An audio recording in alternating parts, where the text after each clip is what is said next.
Hello everyone, আসসালামু আলাইকুম। Welcome back to my channel. আমি লাকি চলে আসলাম আপনাদের মাঝে রান্নাঘর থেকে আরও নতুন একটি ব্লগ নিয়ে।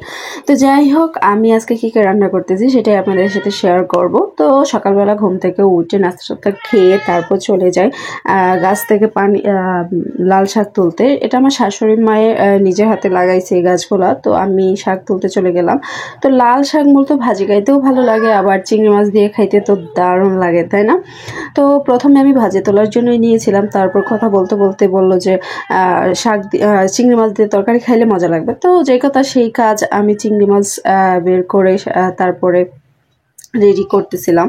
তো যেহেতু ছিল শুক্রবার, এটা আমার শুক্রবারের ব্লগ, হয়তো আমার আপলোড দিতে একটু দেরি হচ্ছে আর কি। এই তো এডিটিং ডাবিংয়ের কাজ থাকে, তো সব মিলিয়ে সময় হয়ে ওঠে না আর কি।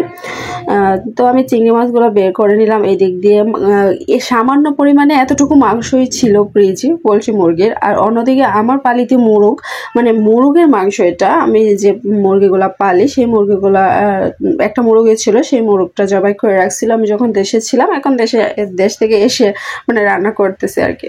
তো যাই হোক, আমি শাকগুলো প্রায় বাছা হয়ে গেছে, পানিতে দিয়ে দিলাম ধুইতে। এদিক দিয়ে চিংড়ি মাছগুলো কষিয়ে নিচ্ছি, শাকগুলো দিয়ে দিব, তাই আর কি। তো পরিপূর্ণভাবে আপনাদের সাথে জাস্ট শেয়ার করা হয় না, স্কিপ করে করে শেয়ার করতেছি। আসলে সময়ের ব্যাপার স্যাপার, রান্না করতে গেলে অনেক প্যারা খাইতে হয়, সেটা ন্যাচারালি আমরা সবাই জানি।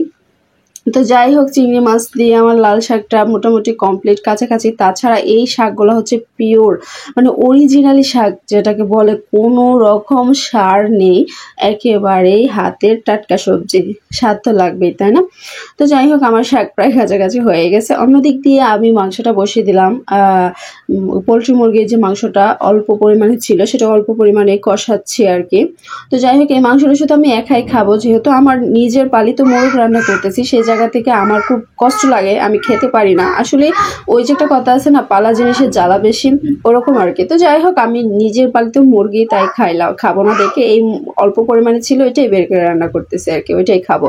অন্যদিক দিয়ে আমি আমার মোরগটা রান্না করে ফেলতেছি। আসলে রান্না করলেও আমার কষ্ট লাগে, আমার কাছে মনে হয় যে আরে ডাক দিতাম দৌড়ে চলে আসতো খাওয়ার জন্য, মানে থাকে না একটা মায়া, এই মায়াটা আমার কাজ করে বেশি। তো যাই হোক, নিজের শখের জিনিস সব সময় তো আর ওদেরকে সারা বছর ধরে পালা যায় না, এটা সময় মানে কাটতেই হয় আর কি। তো যাই হোক, খুব কষ্ট নিয়ে বলতেছি।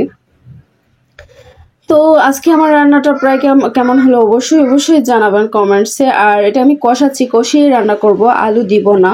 এই যে এদিক দিয়ে এটার মধ্যে আলু দিব না, ওইটার মধ্যে আলু দিব না আর কি, দেই নাই। পোলট্রি মুরগি আমার কমপ্লিট, এদিক দিয়ে আমার শাকও কমপ্লিট। তো সবাই ভালো থাকবেন, সুস্থ থাকবেন, আমার জন্য দোয়া রাখবেন, দোয়া করবেন। পরবর্তী ভিডিও পাওয়ার জন্য অবশ্যই ফলো দিয়ে সাথে থাকবেন। ধন্যবাদ সবাইকে এতক্ষণ আমার সাথে থাকার জন্য। অন্যদিক দিয়ে আমি লট্টে শুটকি বোনা করছিলাম, সেটা বলতেই ভুলে গিয়েছিলাম।